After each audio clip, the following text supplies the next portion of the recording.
Halo, ketemu lagi di Awareness Podcast, upaya menjaga asa dan menumbuhkan kesadaran. Kali ini di episode ke-17 kita kedatangan tamu Mas Daniel Bani Winnie Emma. Halo Mas Bani. Mas Bani ini saat ini em, bertugas di mana Mas Bani? Boleh sedikit share nggak? Boleh Oke, sedikit cerita nggak? ya, saya sekarang bertugas atau berkarya melayani di gereja di GKI Kebayoran Oke, Baru, Jakarta. sudah sejak kapan Mas Bani?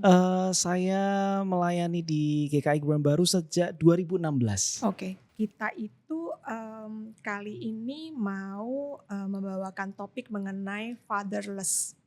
Fatherless itu, definisi yang sempat saya ambil dari, Indonesian Times. Fatherless itu adalah istilah yang diberikan bagi anak yang hanya tumbuh bersama sang ibu Oke. tanpa kehadiran ayah, Ya. baik secara fisik maupun psikologis. Menurut informasi di tahun 2023, Indonesia itu mendapatkan peringkat ketiga fatherless country di dunia.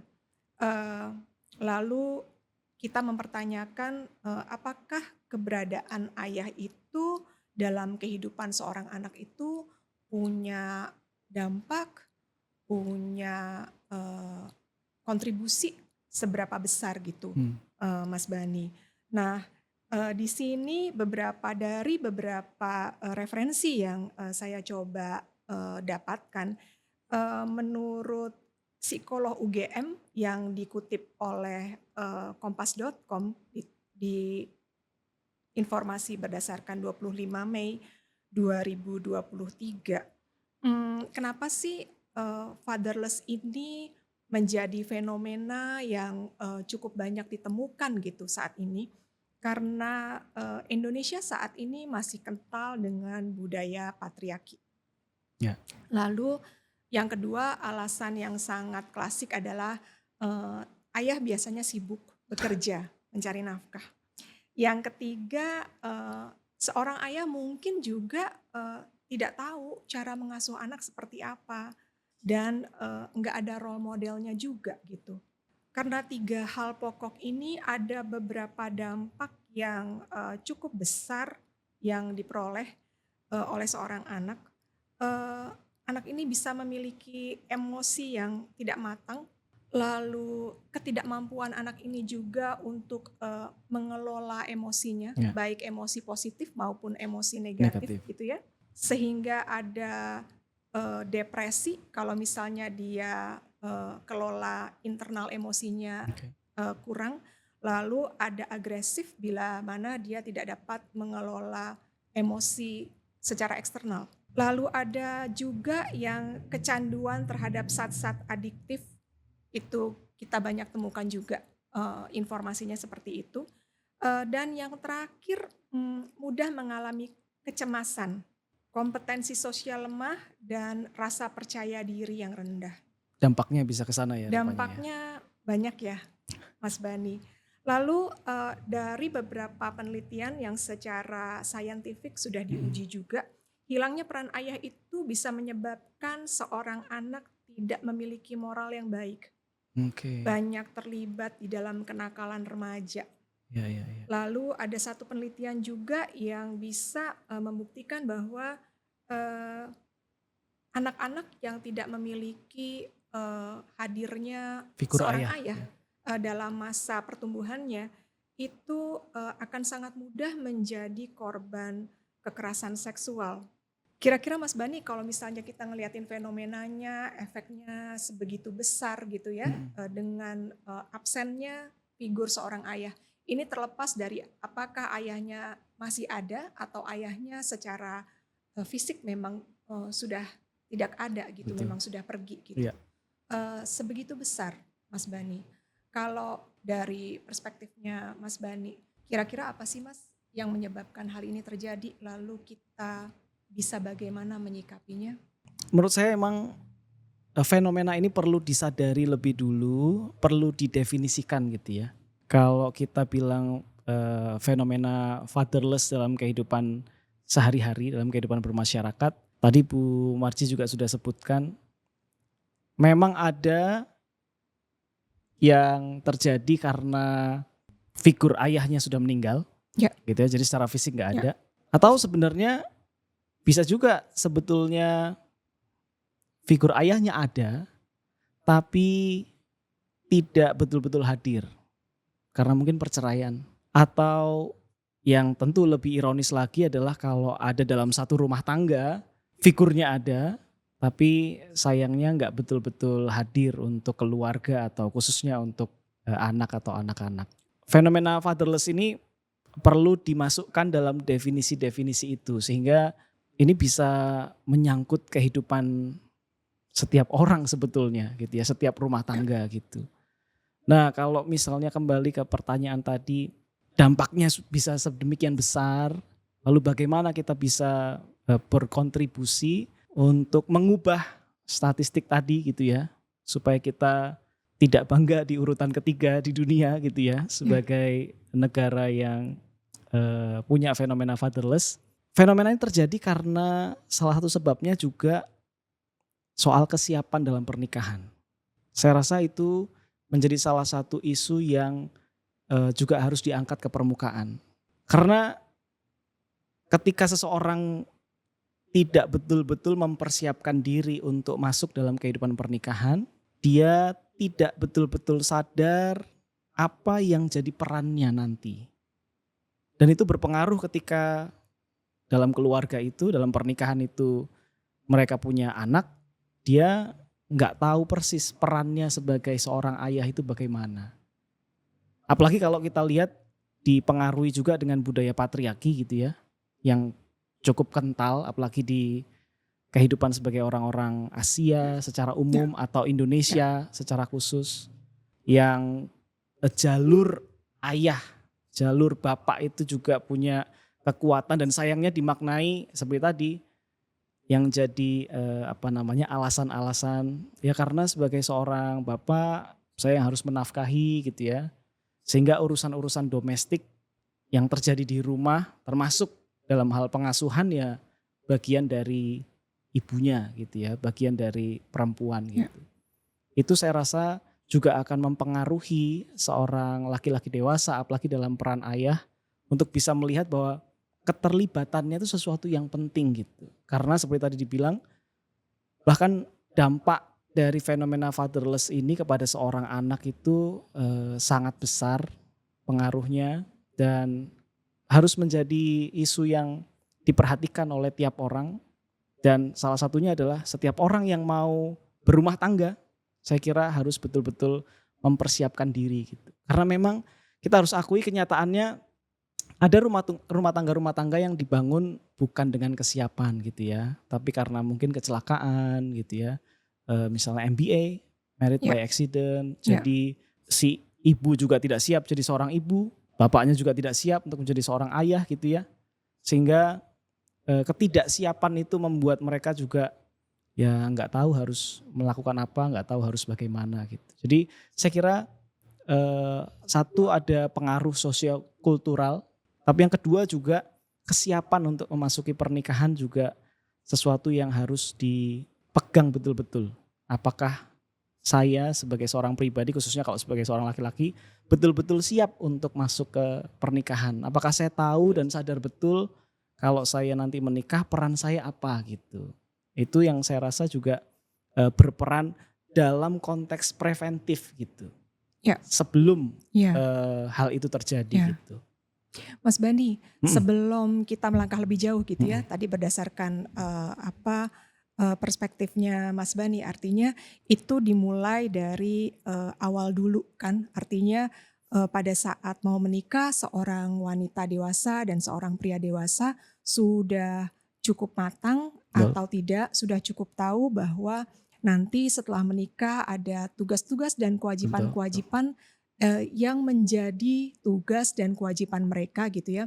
Apa sih Mas Bani yang bisa dilakukan di kelembagaan masyarakat atau di institusi agama yang sudah ada saat ini Karena kan kalau kita menikah saat ini di Indonesia, yang pertama biasanya secara catatan sipil, artinya negara mengakui dan ada surat-surat administrasi yang menyatakan bahwa pasangan ini secara sah menikah Betul, secara betul. negara gitu ya.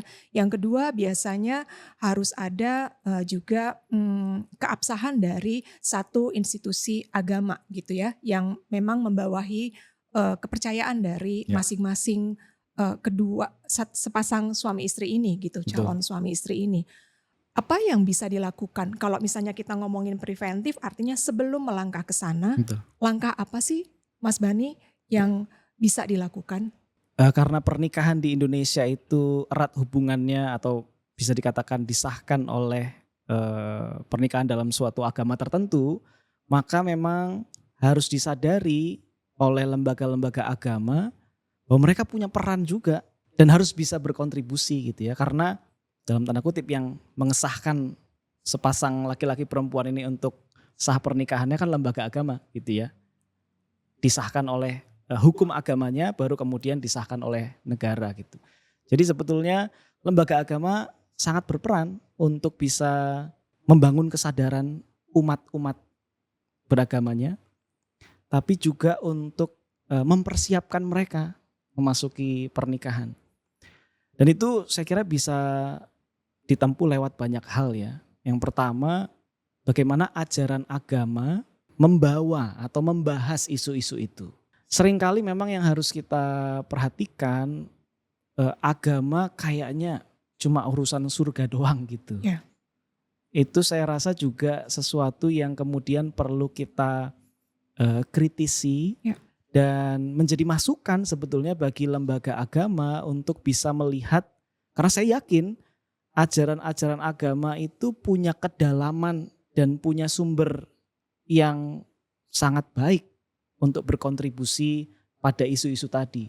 Sehingga kepekaan lembaga agama untuk melihat isu ini sesuatu yang penting dan mereka punya akses kepada umat terlepas dari besar kecilnya jumlah umatnya, tapi apalagi dalam konteks pemimpin agama misalnya.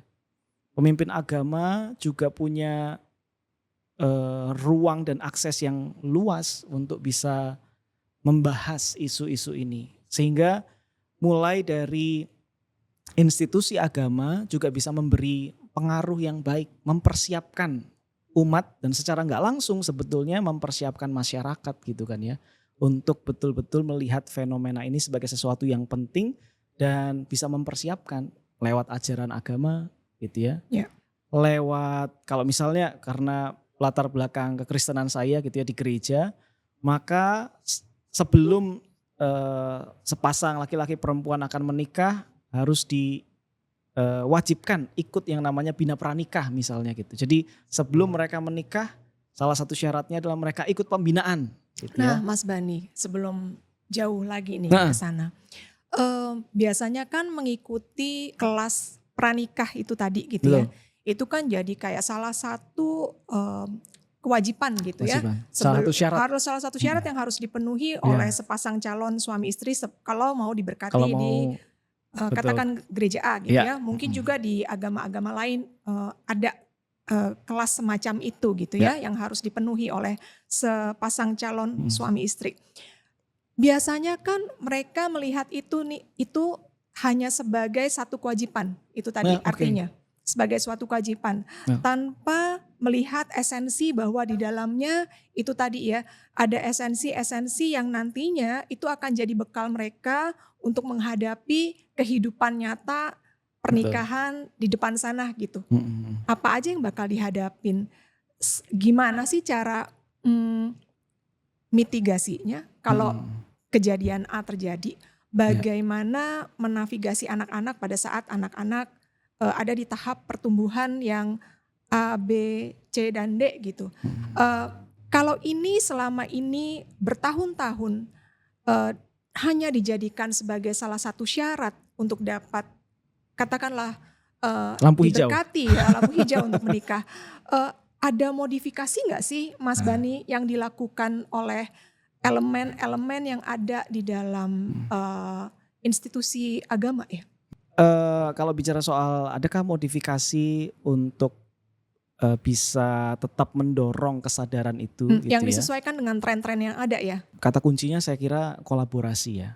Lembaga agama harus berkolaborasi dengan mungkin juga di antara umat yang punya kapasitas, yang punya pengetahuan, punya knowledge, punya wisdom dalam perkembangan dunia masa kini yang ternyata berdampak besar pada pengasuhan, berdampak besar pada pengertian soal peran seorang ayah atau ibu gitu ya, atau semudah menguasai soal anakmu nanti kira-kira akan lahir sebagai generasi apa sih gitu.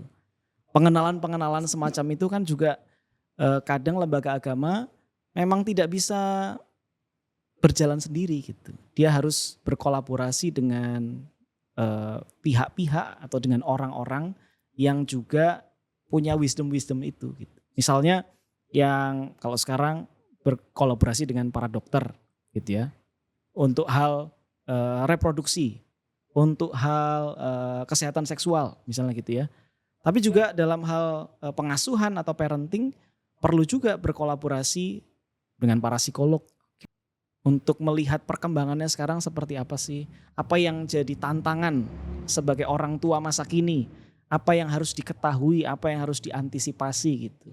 Jadi kolaborasi dengan pihak-pihak yang punya kompetensi dalam hal itu menurut saya merupakan satu modifikasi yang perlu supaya lembaga agama nggak merasa juga dia bisa menjawab segala sesuatu Iya, gitu ya. betul. Tapi bisa berkolaborasi, bahkan umat juga diajak untuk terlibat membangun kesadaran tentang ini gitu.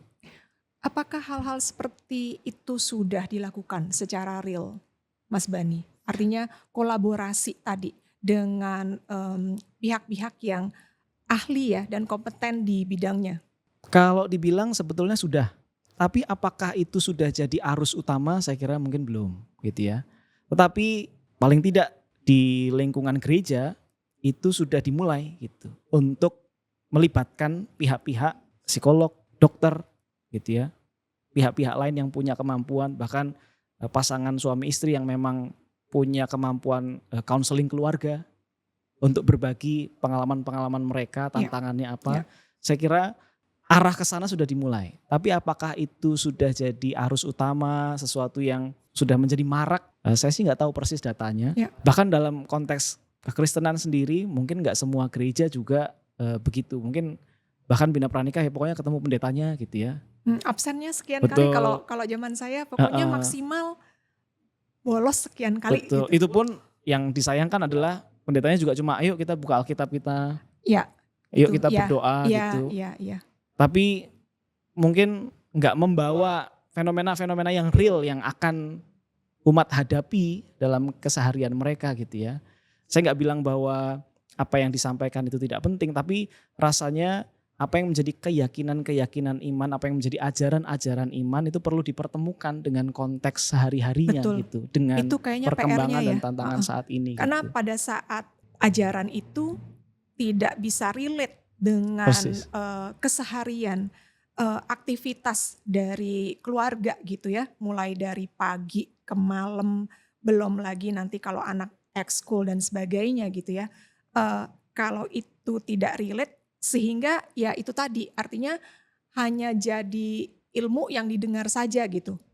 Iya Ya, kalau benar-benar jadi ilmu hanya didengar saja gitu, betul. Mas Bani. Ya, ya. Artinya kan PR-nya adalah kalau kita mau ngomongin bagian atau kontribusi dari institusi agama bahwa para pemangku jabatan juga harus peka Betul. dengan isu-isu yang Isu-isunya. ada saat ini, Persis. tantangan-tantangan ke Betul. depannya yang ada Iya. seperti apa, dan berani dengan nyaman dalam konteks kepercayaan menginformasikan hal ini dan bagaimana mengantisipasinya itu tadi. Artinya Betul. kan mungkin ada hal-hal yang dulu sepertinya tabu untuk dibicarakan, Ya, betul, kayaknya betul. saat ini itu sudah tidak bisa lagi dibilang tabu gitu. Udah benar-benar menjadi fenomena yang ada di tengah-tengah masyarakat dan kita hidup berdampingan dengan kondisi-kondisi seperti itu. Persis. Betul. Gitu ya. Artinya itu yang dari sisi preventifnya. Ya, betul. Nah, kalau kita ngomongin tadi preventif, kalau misalnya dalam dunia medis setelah ada preventif, kalau misalnya memang sudah terjadi ada yang namanya kuratif gitu kan, Mas Bani. Tapi kan kita nggak mau ngomongin topik ini berdasarkan aspek kuratifnya, tapi Oke. lebih kepada kalau hal ini sudah terjadi dan sudah ada di mana-mana, banyak sekali gitu ya. Kalau misalnya kita mau bilang bahwa kita bisa peran ayah itu bisa digantikan, kayaknya nggak mungkin. Oke. Peran ayah krusial sekali. Keberadaan seorang ayah terlepas dari pendapatan, sosial dan ekonomi, tapi benar-benar ada di sana, berada di rumah, keberadaannya dapat diakses oleh anak-anak secara fisik gitu ya. Itu tidak ada. Lalu kita tahu bahwa anak-anak ini sedang dalam masa pertumbuhan, mencari identitas dirinya gitu. Apa sih Mas Bani yang bisa dilakukan? Ya, kalau hal itu udah terjadi, bagaimana kemudian apa yang bisa kita lakukan sebagai keluarga-keluarga yang menyadari hal itu, atau khususnya sebagai para ayah yang menyadari hal-hal semacam ini, bagaimana kita bisa menghentikan gitu ya, supaya fenomena ini tidak berkepanjangan. Yang pasti yang pertama adalah berangkat dari kesadaran itu harus ada komitmen untuk hadir. Komitmen untuk hadir adalah salah satu langkah awal untuk menghentikan fenomena fatherless ini gitu ya. Karena memang harus diakui tiap keluarga itu kan punya konteks yang berbeda. Absennya seorang ayah juga kadang dalam konteks-konteks tertentu itu nggak selalu general. Artinya tidak bisa disederhanakan. Beberapa keluarga mungkin karena tugas, karena peran, entah harus di luar kota selama sekian waktu, harus di luar negeri selama sekian waktu, tidak mungkin membawa keluarganya ke sana misalnya seperti itu ya. Kan jadi ada tantangan-tantangan yang nggak selalu sama. Tapi saya kira benang merah dari semua konteks itu atau semua keadaan itu adalah bagaimana seorang ayah atau bersama dengan pasangan itu punya komitmen untuk hadir. Komitmen untuk hadir itu bisa ditunjukkan dengan apa? Banyak cara gitu. Kalau misalnya memang terpisahkan, harus ada komitmen hari apa, jam berapa, waktu kapan dia pasti akan hubungi keluarganya. Komitmen itu harus dibuktikan gitu, harus dijadwalkan secara intentional, secara sengaja gitu. Sebagai wujud dari dia berkomitmen gitu. Atau kalau misalnya bagi sebagian keluarga karena sang ayah adalah tulang punggung keluarga, istri misalnya tidak bekerja atau bekerja di rumah menjadi seorang ibu penuh waktu misalnya gitu. Berarti kan harus ada kesepakatan tuh di hari apa yang akan dikhususkan bersama dengan anak. Atau sesederhana misalnya dari pengalaman saya pribadi gitu ya. Kami punya komitmen selama saya bisa antar anak saya sekolah, saya akan antar. Gitu. Itu hal-hal sederhana yang sebenarnya tinggal kita mau nggak untuk lakukan itu secara sengaja gitu. Dibikin sebagai sebuah komitmen-komitmen kecil, tapi itu kita buat. Misalnya seperti tadi ya, setiap kali saya ada kesempatan untuk mengantarkan anak sekolah, saya akan antar anak sekolah gitu. Atau mungkin sebagian keluarga makan malam harus bersama gitu ya. Mau itu di luar, mau itu di rumah, usahakan itu selalu bersama gitu ya. Atau kemudian misalnya selalu ada 1 bulan sekali date sama papanya gitu ya. Ada kadang yang membuat waktu-waktu khusus semacam itu untuk memastikan bahwa komitmen hadirnya itu ditunjukkan gitu. Atau misalnya dalam setiap kali anaknya ikut lomba apa, papanya pastikan akan duluin itu untuk hadir, untuk support gitu ya. Mengantar anaknya latihan futsal gitu ya. Atau selalu menjemput, atau selalu menyaksikan kalau ada pertandingan dan sebagainya gitu. Jadi saya kira kita memang harus di satu sisi mengakui bahwa kondisi kehidupan kita saat ini banyak orang memang nggak ideal gitu ya. Artinya tidak selalu bisa sepenuhnya hadir untuk anak-anak mereka gitu ya. Tapi itu harusnya nggak juga jadi alasan untuk ya kan aku ini karena tuntutan pekerjaan dan sebagainya.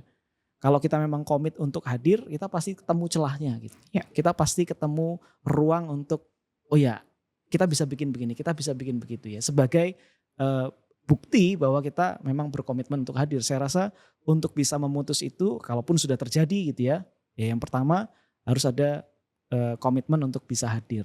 Yang kedua yang saya rasa bisa dilakukan, walaupun tentu dalam keadaan masing-masing bisa berbeda, mungkin tergantung privilege masing-masing gitu ya, yaitu datang konseling keluarga. Ketika hal itu sudah terjadi, bahkan mungkin dampak-dampaknya sudah terlihat dalam diri anak-anak gitu. Dan kalau muncul kesadaran dari orang tua, kok anakku kayaknya tumbuh kembangnya kok jadi begini, seperti dampak-dampak yang tadi kita sebutkan di awal, dan kemudian ada kesadaran kayaknya nggak boleh begini terus deh. Kenapa enggak bersama-sama sebagai keluarga datang untuk ketemu profesional gitu, bertanya bagaimana kita bisa menata langkah hidup ke depan supaya fenomena fatherless ini nggak jadi luka tersendiri dalam diri anak yang kalau nggak diproses gitu ya, kalau yang tidak dikelola dengan baik malah bisa menjadi dampak yang buruk dalam kehidupan anak. Walaupun tentu mengakses profesional semacam ini ya nggak semua orang rasanya punya akses ke sana gitu ya. Tapi kalau ada orang-orang yang sebetulnya berpotensi dan punya akses ke sana, saya rasa itu juga jalan yang perlu ditempuh gitu, yang bisa ditempuh. Tapi yang ketiga saya kira juga kalaupun tidak bisa mengakses yang demikian, maka memperkuat bonding keluarga adalah sesuatu yang mutlak harus dilakukan. Karena kalau tidak, anak akan jadi terbengkalai, apalagi seperti tadi ya tantangannya, mungkin bukan hanya sosok ayah yang bekerja, ibunya pun bekerja gitu ya, sehingga anaknya ikut pengasuh.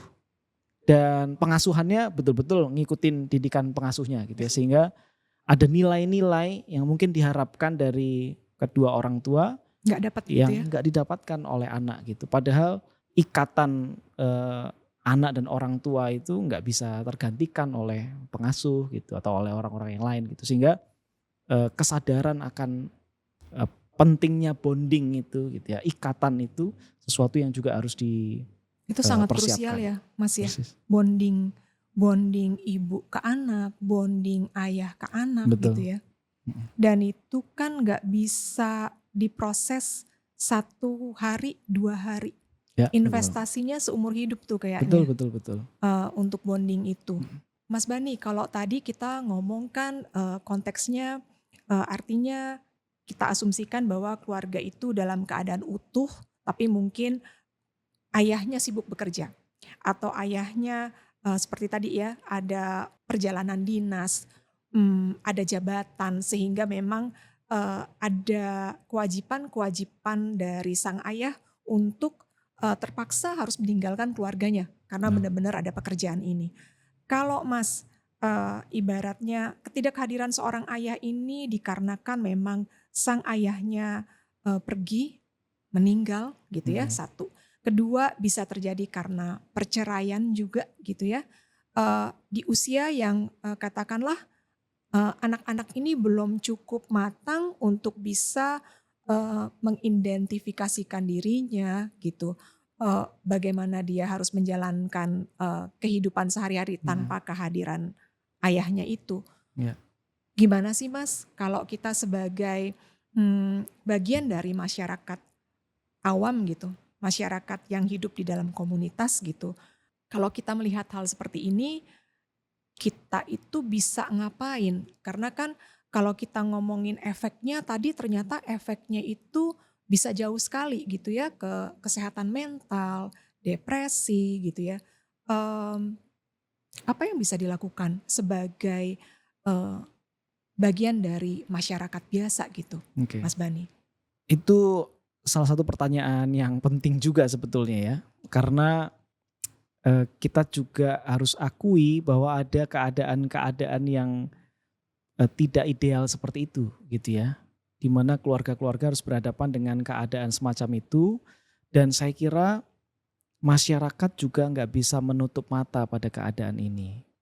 Karena itu bisa terjadi pada siapa saja gitu ya. Jadi peran orang dewasa dalam masyarakat juga punya peran yang penting dan punya kontribusi untuk memberi teladan kepada orang-orang muda, anak-anak yang sedang bertumbuh dalam keadaan begitu.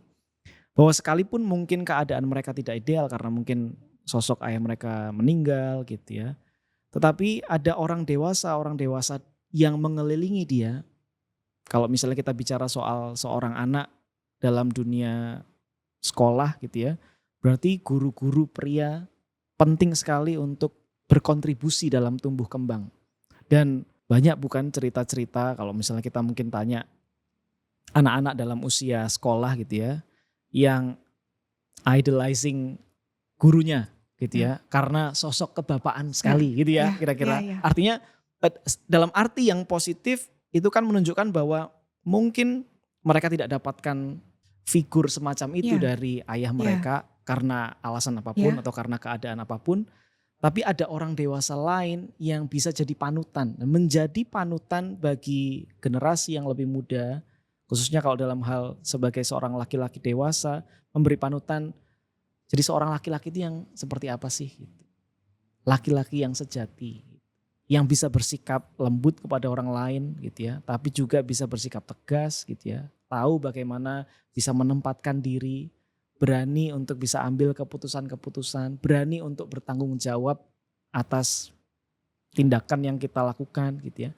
Kalau kita melihat bahwa ada orang-orang dewasa yang mengelilingi anak ini. Memberikan teladan-teladan yang demikian. Saya kira walaupun tidak bisa menggantikan figur ayah. Gitu ya. Tidak tergantikan. Tidak tergantikan. Tetapi paling tidak dia menemukan. Dan harapannya tentu dalam proses tumbuh kembang dia menjadi pribadi yang dewasa juga. Seorang anak ini bisa melihat, oh oke, dari sosok-sosok itu aku bisa menemukan kualitas-kualitas diri sebagai seorang laki-laki harus seperti apa gitu. Nah Mas Bani ngegeser dikit nih ya. Kalau tadi ibaratnya kalau kita membicarakan institusi pendidikan, ada guru-guru di sana yang mendampingi gitu ya, menjadi pendidik gitu di sana, sekaligus juga bisa perannya seperti memberikan figur seorang ayah yang bisa dipercaya oleh anak ini. Tapi kan Mas Bani yang terjadi saat ini di luar dari topik yang sedang kita bicarakan fatherless. Justru kita sebagai orang tua nih, sebagai seorang ibu nih, katakanlah ibu yang sedang membesarkan anak-anak usia SD, SMP, SMA gitu ya. Kita ketakutan loh Mas Bani kalau misalnya anak kita dekat sama seorang guru gitu kan. Betul. Ya kan? Betul. Yang terjadi itu dalam tanda kutip di luar dari konteks gurunya itu sendiri, banyak sekali terjadi hal-hal yang tidak diharapkan gitu melalui seorang guru gitu. Itu memang malahan paranoid gitu mama-mamanya. Persis. Dan itu juga kenyataan yang nggak bisa kita tutupi ya. Karena itu real terjadi gitu. Betul. Kalau kita mau sebutkan dengan gamblang, ya seringkali justru kejadian-kejadian seperti tadi ya, yang rentan pelecehan seksual. Kalau tadi kan betul Mas Bani. Justru anak-anak yang kehilangan figur ayah gitu. Betul. Yang sayangnya ketika mereka berjumpa dengan laki-laki dewasa lainnya. Yang tadi Mas Bani bilang idolizing. Betul. Waktu dia idolizing, disuruh ngapain aja, menurut dia ini bener gitu. Menurut dia kalau idolanya dia yang ngasih tahu, dia akan ikuti. Dia akan ikutin. Sepenuh hati gitu ya. Gitu tuh Mas. Jadi melenceng sedikit dari situ. Betul. Ya, saya mau sampaikannya begini, kadang ada orang yang merasa aku akan berperan dalam kehidupan seseorang ketika misalnya dia adalah anakku. Kalau aku sudah berumah tangga, aku punya anak, saat itulah aku baru betul-betul kasih influence ke anakku ini. Padahal sebenarnya dalam hidup yang terjadi nggak selalu begitu.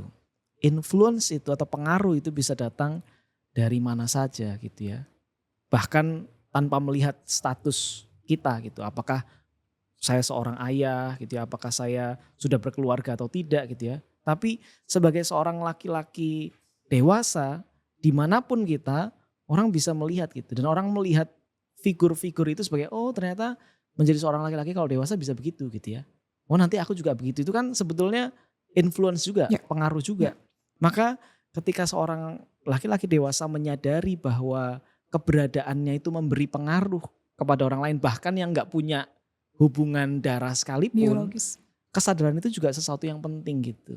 Saya mau kasih contoh yang sangat sederhana gitu. Misalnya kalau di jalan raya gitu ya, karena mungkin jalanan macet gitu ya, orang melanggar lalu lintas udah di hampir setiap persimpangan rasanya Ya, ya gitu ya. Lalu kalau misalnya terjadi senggolan lah gitu ya, atau sedikit tabrakan gitu, apa yang muncul sebagai respon di sana gitu? Apakah orang dengan mudah akan mencaci maki gitu ya? Orang dengan mudah menunjukkan, mempraktikkan tindak-tindak kekerasan, dan bukankah orang-orang muda melihat, oh ternyata untuk jadi laki-laki kayak begitu. Sesimpel itu gitu. Padahal mungkin tuh nggak ada hubungan keluarga, nggak ada hubungan darah gitu ya. Tapi ketika mereka melihat, oh ternyata ketika nanti aku bertumbuh, begitu cara menyelesaikannya gitu ya. Nggak salah kalau kemudian ada orang-orang yang bertumbuh melihat fenomena-fenomena semacam itu. Sehingga sesimpel bagaimana kita berkata-kata dan bersikap dalam komunitas, dalam kehidupan bermasyarakat, walaupun mungkin kita nobody, walaupun mungkin kita orang yang belum berkeluarga, tapi ketahuilah bahwa bagaimana kita bersikap ternyata ada audiens di sana. sekecil Ada apapun. persis. Dan ternyata itu bisa beri pengaruh gitu. Tapi coba bayangkan kalau fenomenanya atau pemandangannya berbeda. Ketika terjadi seperti tadi ya di jalan raya, orang lihat mereka bisa salaman, bisa membicarakannya dengan baik, dengan bertanggung Ya, jawab. Orang kan lihat bisa kok gitu ya. ya. Artinya dia melihat sebuah pemandangan yang berbeda, dan saya yakin itu akan membentuk persepsi kita tentang kehidupan, tentang pertumbuhan, tentang diri gitu, tentang orang lain gitu ya. Artinya dia terbentuk, ternyata kita bisa kok bersikap seperti itu gitu.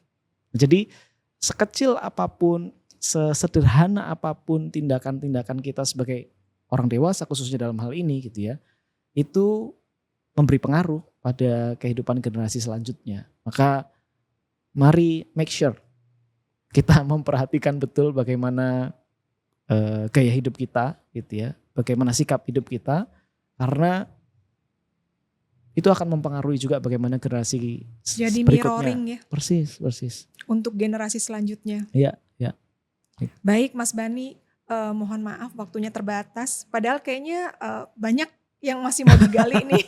Hanya urusan fatherless ini banyak banget yang belum sempat kebahas. Tapi terima kasih Mas Bani Ya, sudah sama-sama. menyempatkan Makasih. waktu. Semoga dari apa yang kita bicarakan walaupun masih sangat sedikit, paling enggak topik fatherless ini bisa membantu teman-teman di Awareness Podcast untuk tahu cara-cara sederhana. Kalau tadi kita sempat ngebahas calon pasangan yang mau menikah, perlu tahu nggak sih apa yang akan menanti kita di sana. Ya. Lalu kalau kita sudah menikah, juga tadi diakhiri dengan kalau memang keberadaannya sudah sedemikian rupa, keberadaan ayah itu sudah tidak ada gitu ya. Apa aja yang bisa dilakukan? Lalu sebagai bagian dari masyarakat, kita itu bisa berkontribusi seperti apa? Terima kasih Mas Bani. Sama-sama. Terima kasih. Awareness Podcast, upaya menjaga asa dan menumbuhkan kesadaran. Terima kasih.